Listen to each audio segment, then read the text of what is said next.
Let me catch you up. I've done some review videos on the Aussie show Love on the Spectrum. In this video, I want to share not only the responses from the broadcasters and the producers, but also I want to share with you what I can only describe as my Love on the Spectrum meltdown. This whole experience has taken a really big toll on me personally, and I just don't know where to from here.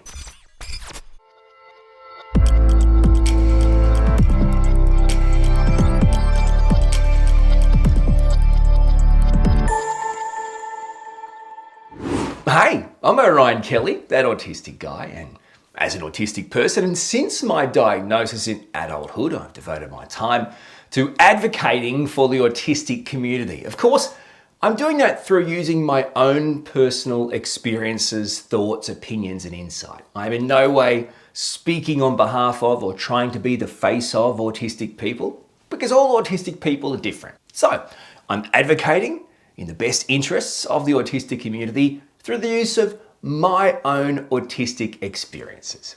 I do that in a few ways. I have my podcasts, my blogs, and these YouTube videos. And you can find all of them, your one-stop shop. Go to my website, orionkelly.com.au. That's orionkelly.com.au. And whether it's my blogs, podcasts, or YouTube videos, I'm making all this content to not only advocate for the autistic community, but to increase the level of understanding and acceptance of autistic people. So if that's something you'd be interested in helping with and learning a bit more, well, I would encourage you to subscribe to my YouTube channel if you haven't already. For those that have, thank you so much. I really genuinely appreciate it. But if you haven't, please subscribe to my YouTube channel by hitting that subscribe button, and you can ring the notifications bell if you'd like so you never miss another episode.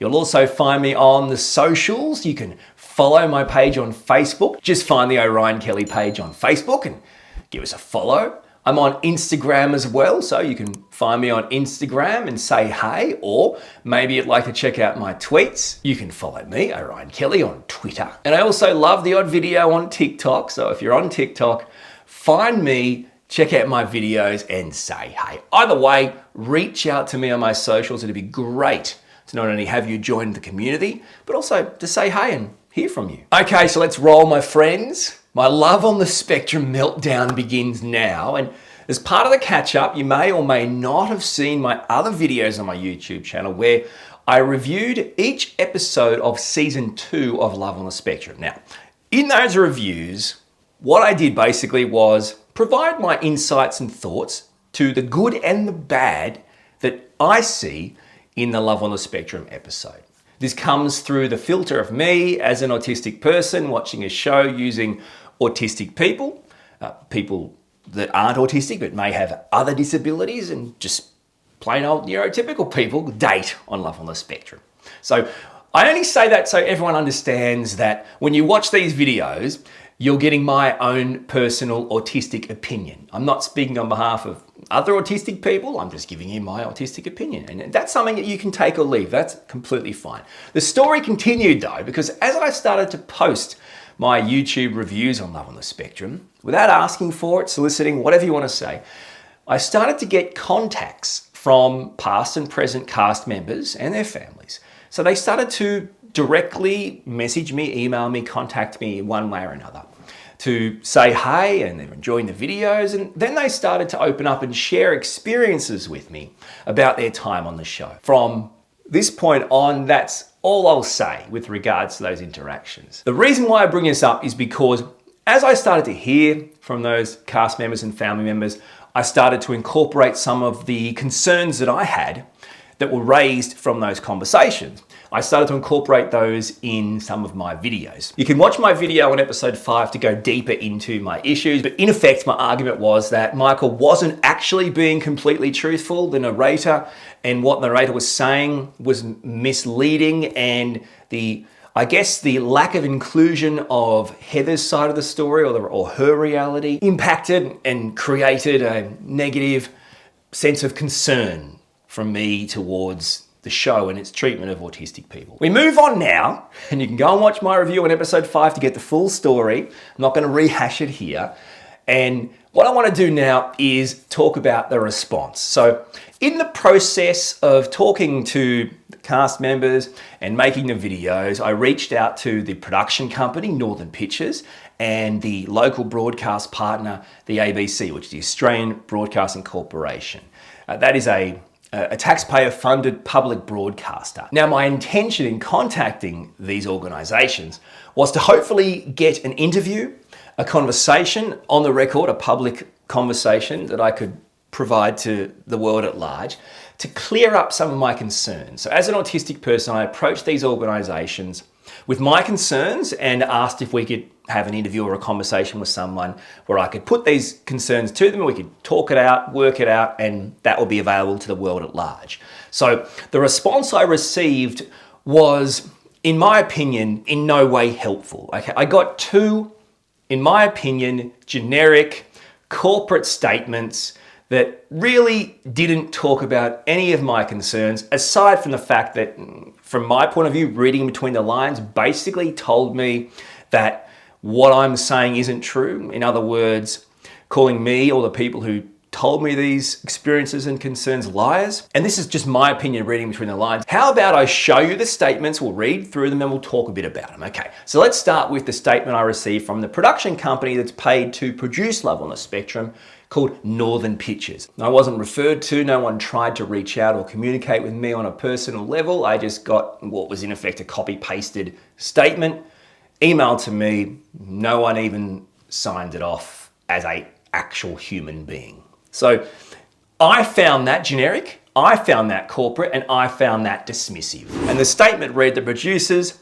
would like to acknowledge your email regarding Love on the Spectrum and take duty of care extremely seriously with participants. The reason we made this series was to increase the representation of diversity of autism and make the point that relationships and belonging are just as important to autistic individuals as they are to anyone else. All participants were treated respectfully during production and continue to be supported if they choose to be.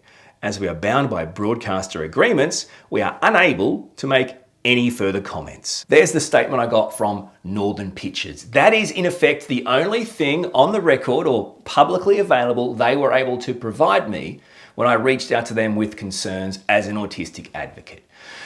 And the next response that I got was from the ABC. Once we've read through this, then I guess I want to talk about what I think is an appropriate response and what I think is an unacceptable response to hearing the concerns of an autistic advocate regarding autistic people in the making of a worldwide TV show. Before we get too complicated, let's read the next statement, which is from the ABC. And it reads, we refer you to the statement you have received from Northern Pictures. Well, I just read that to you.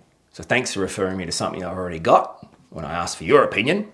Further, we reiterate that the well-being of the participants was of the utmost importance to the producers and the ABC, and they were treated with due respect and care throughout the production.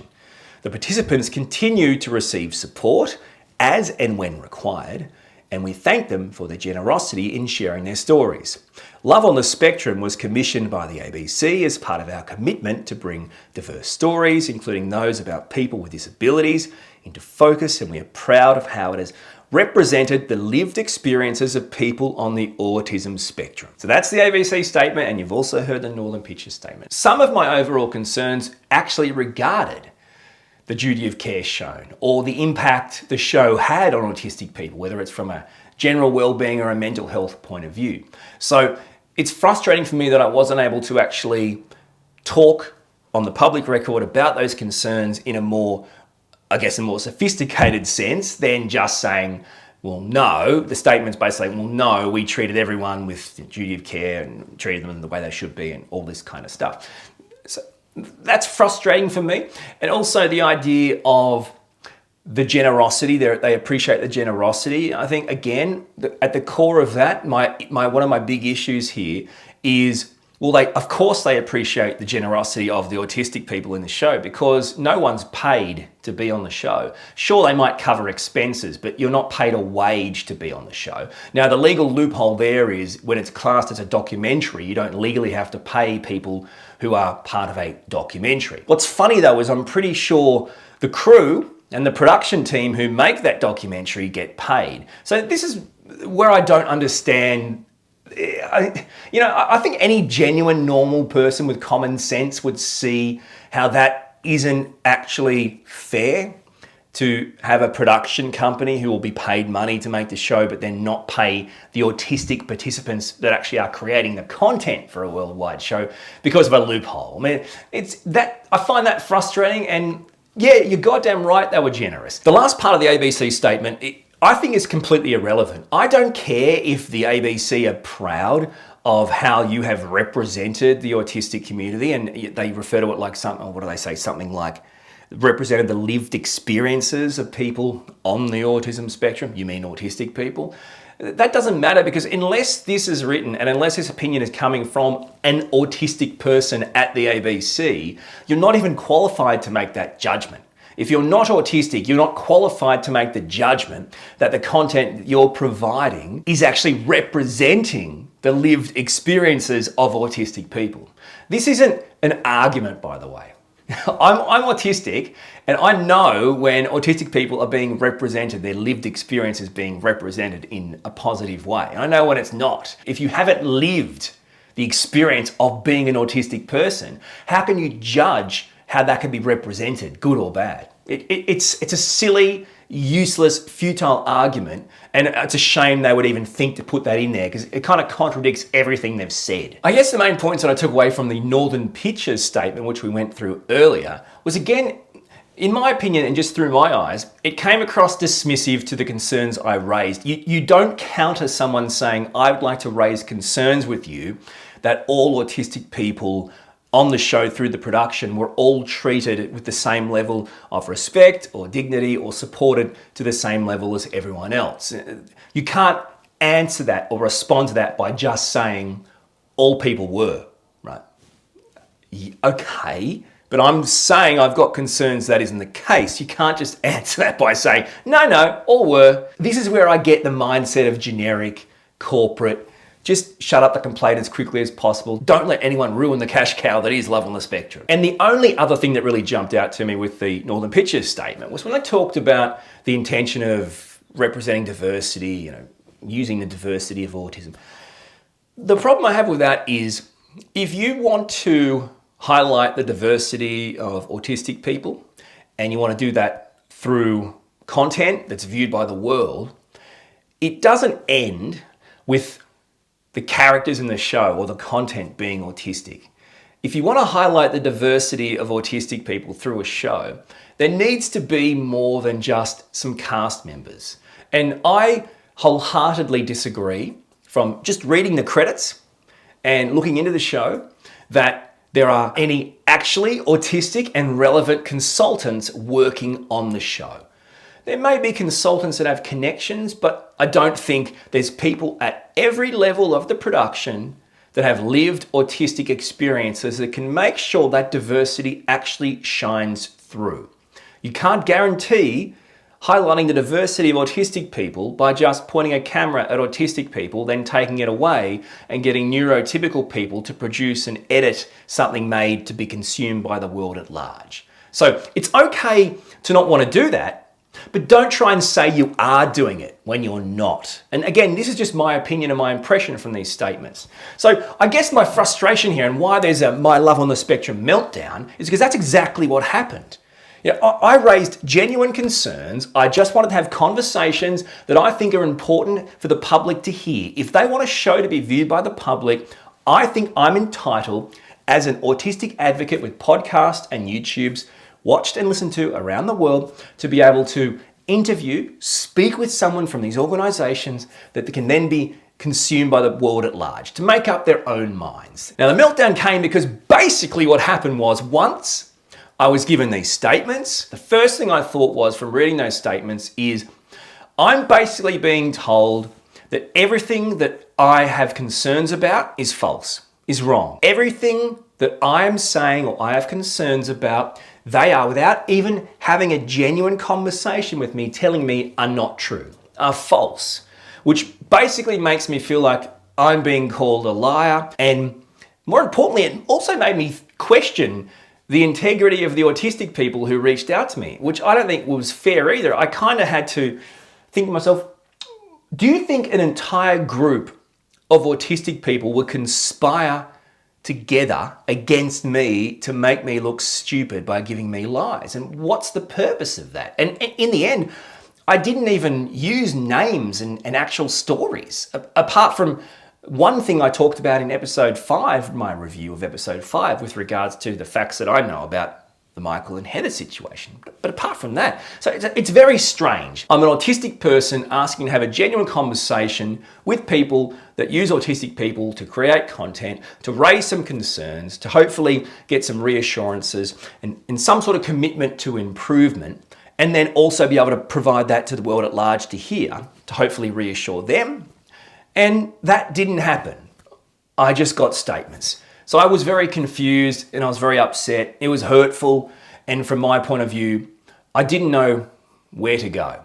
So I continued to push for a portion of time, basically just trying to get to the bottom of exactly where they're coming from with these statements and how I can reconcile that with what's in my mind. And the ABC thankfully provided me an opportunity to have a conversation with someone from the ABC and someone from Northern Pictures. The problem about that conversation is they would only allow that if that conversation was off the record. In other words, was private and confidential. So we could all talk about concerns, but nothing could be shared with other people. And it certainly couldn't be recorded and provided as a podcast or a YouTube video or whatever. Which again, I don't really accept, because in the end, if all we have is constructive things to say and all we're doing is clearing up, I guess, misconceptions or issues, then it's important the world at large can be a part of that conversation as well. Or it just continues to swirl around. But anyway, that was the rule. Now, I was happy to have a conversation to hopefully iron out some bugs and to just get my head straight. So I took them up on their offer. So the content of the conversation clearly is private and confidential. Unfortunately for me, I had no power in this bargain. I couldn't say, well, hang on, I'm happy to have a conversation with you, but I think it's important that I'm able to share the result of this conversation with my audience, who are clearly invested in understanding what's happening here. And I also think it's in the public interest. Don't you think it's in the public interest for a conversation between an autistic advocate and a production company and a broadcaster using autistic people with potential concerns around the people being used and how they're being used and all these other things? Don't you think that's in the public interest? I think it is. Because remember, autistic people have a diagnosed neurological developmental disability. Okay, a neurodevelopmental disability. So we are part of a disabled minority. I think it's in the public interest. So the conversation went for probably about an hour. And I can tell you from my point of view, I place everything that I'm saying, all my energy upon the content, upon reviewing the content, reviewing how the content is produced. See, content doesn't end up on Netflix, right? You've got to cast, you've got to produce, you've got to shoot, you've got to edit, you've got to promote. There's many things that go into the content. Sure, humans work the cameras and do the editing, but in the end, it's an organization that creates the content. You can't put the blame on one person. From my point of view, this hour-long conversation really went nowhere. I was able, certainly provided the opportunity to let off some steam, to provide my insights, to provide my experiences, to provide my opinions. But really up until the very last minute, although I take in good faith that they at least listened to what I said, I don't genuinely believe, my takeaway feeling is that nothing was really absorbed in a meaningful level. It was kind of like they were just taking the fire until they ran out of bullets. Do you know what I mean? Shielding themselves until I could no longer fire at them. That's kind of how it felt, rather than being in the moment, being present, listening to each point of view, each concern, each argument, and then trying to address it, understand it, trying to absorb it in a meaningful level. Now, other people can disagree that are part of this conversation, but they won't allow me to talk about them, what they said, what I said.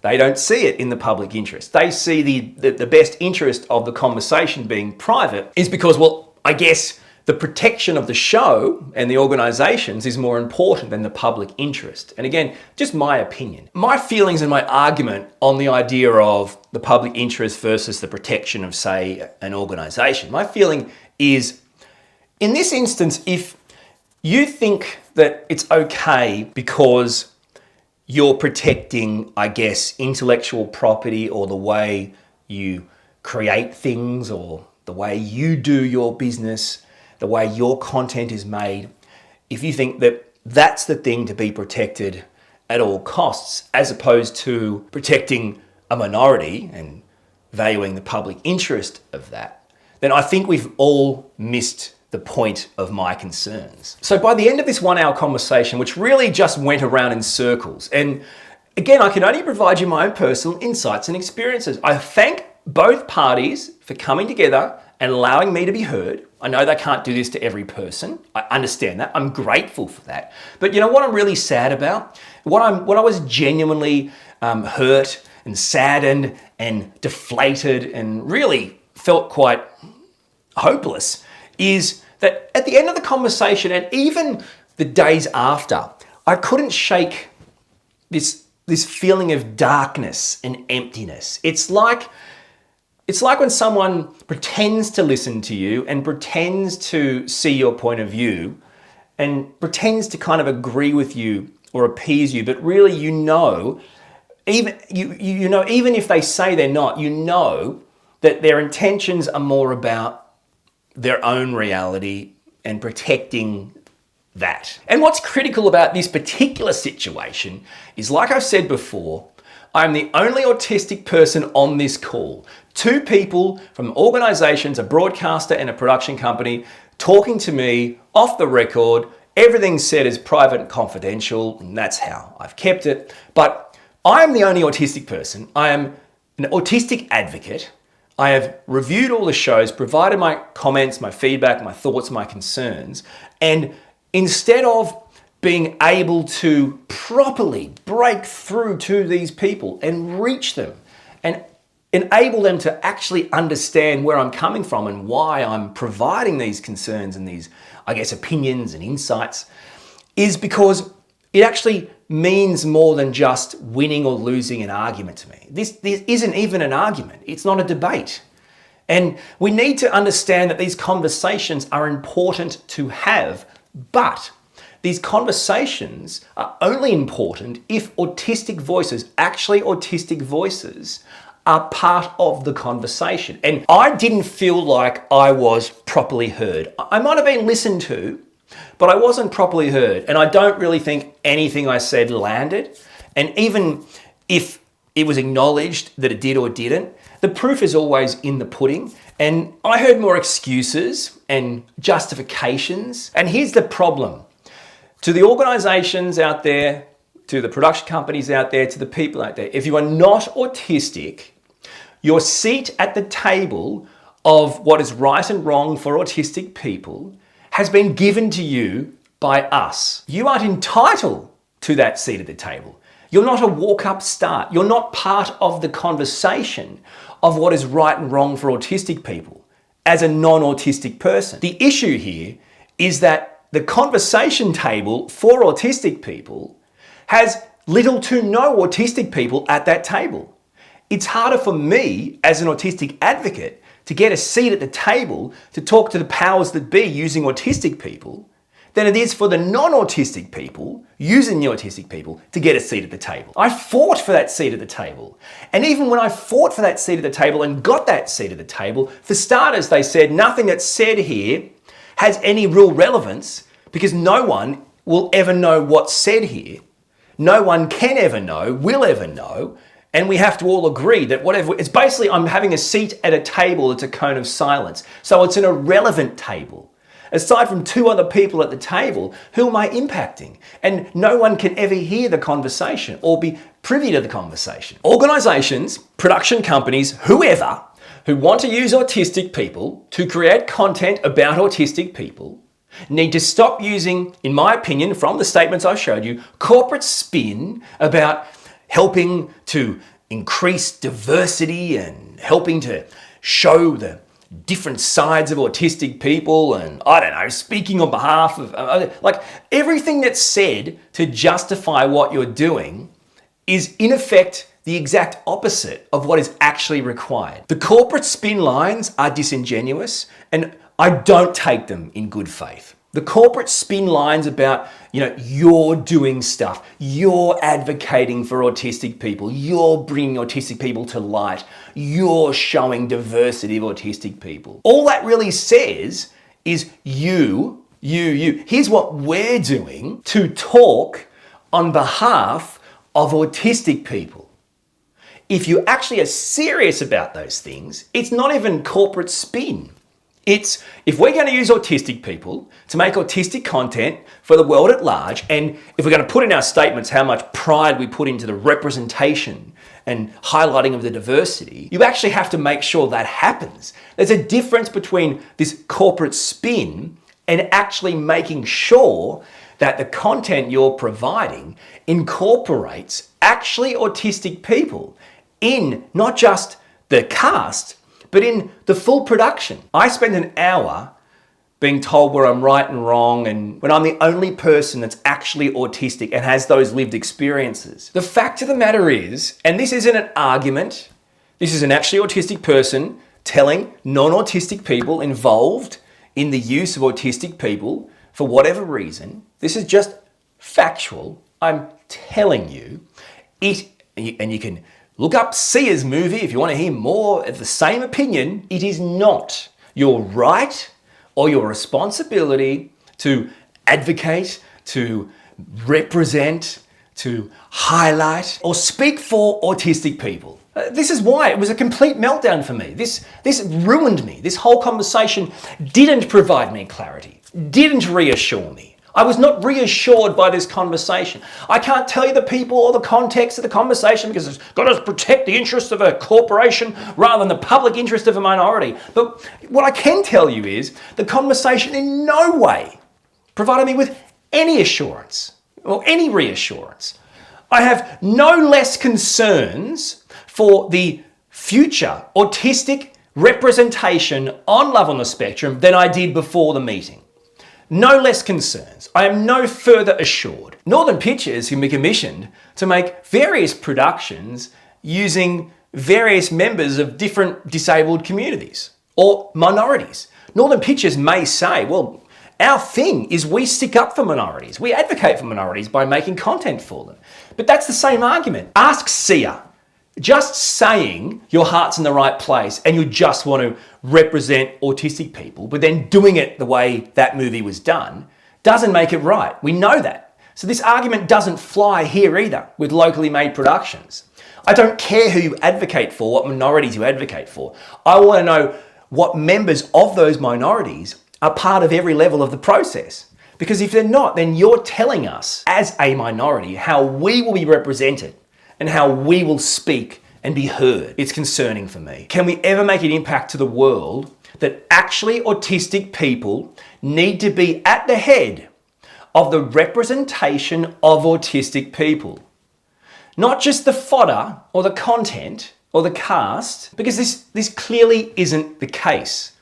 And the response I received with the statements and the response I received with be giving an opportunity to have a secretive cone of silence conversation about autism at an autism table when I was the invited person and the two neurotypical people, non-autistic people, kind of allowed me to come to the table. I allow you to come to the table. Who on the planet can in any meaningful way evolve and grow, understand and accept autistic people at an increased level than that we currently have with conversations happening in secret that they'll never hear? This was a massive meltdown moment for me. I was in a real bad way. I just couldn't believe how bad a conversation could be in a non-bad way. It wasn't like it was violent or aggressive. It was just a complete waste of 1 hour. This isn't an emotional thing. To me, it's bizarre that this is new information to the world. It's not arrogant, egotistical. It's just reality. I'm an autistic person. I've lived as an autistic person. I have those experiences. If you are not autistic, you have not had those experiences. If you are the parent of an autistic child, but you're not autistic, you have not got a single second of lived autistic experience. You have experienced living with an autistic person, but that's not lived as an autistic person. You can't give a voice to a often silenced minority, autistic people, through neurotypical mouths, through neurotypical eyes. It's not possible to give a voice to an often silenced minority, autistic people.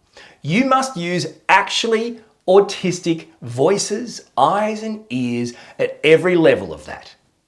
It's just that simple. So you can't say as a corporation, we've provided a voice or we've provided this representation. No, you haven't, because you've done it. So if you've done it, you provided a neurotypical voice to autistic people. You've lip-synced autistic people with your neurotypical ideas and voices. That's what you've actually done. And that's not acceptable. And part of this problem is the use of organizations as consultants that are classed as autism organizations that, in my opinion, fail miserably to being just that. Now, on the credits of Love on the Spectrum, Autism Awareness Australia is listed as, I guess, a partner to some degree, right? Well, my issue here is the same issue. Autism Awareness Australia, founded and I believe run, the CEO, is the mother of an autistic son, but is not autistic. Okay, so that is not an autistic voice. This may seem like a revolution to you, or this may seem like just craziness, but this is actual, just plain facts. Okay, autistic people have lived experiences. They can speak for themselves. They can represent themselves. To do that, in some instances, they'll need help, like broadcasters, like funding, commissioning of documentaries or films or shows or whatever about autistic people. We need help, but the voice, the leader of that voice, of that representation, has to have lived autistic experiences. And frankly, the leader, the CEO of Autism Awareness Australia appeared recently on an Australian show called Q&A. Look, in just my own personal opinion, every second of that person's appearance I found completely inappropriate and frankly disgusting. There was an opportunity to talk about autistic actors representing autistic characters, and my memory and feeling from hearing the leader of that organization was, they kind of talked about something like, it's a bit tricky, actors act.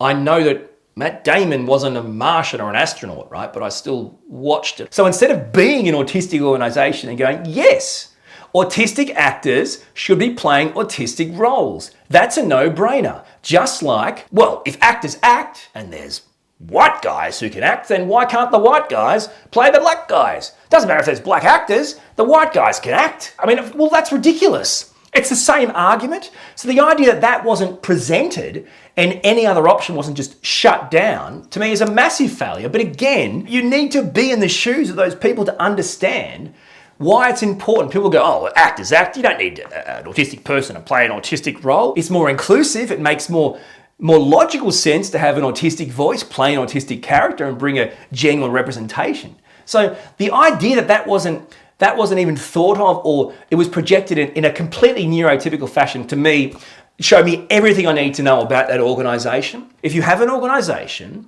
and it's run and led by non-autistic people, you don't have an autistic organization. Wow. So I guess you can kind of see how the whole meltdown occurred after my whole Love on the Spectrum experience. I'm tired, man. I am drained. I am emotionally and mentally shot. One thing though that will make me feel better is if you would take the time to check out my other videos, maybe even share them and comment. It'd be great to hear from you. And if you haven't already, make sure you subscribe to the Orion Kelly YouTube channel. Click that subscribe button and hang in there for more videos soon. Thank you so much for watching.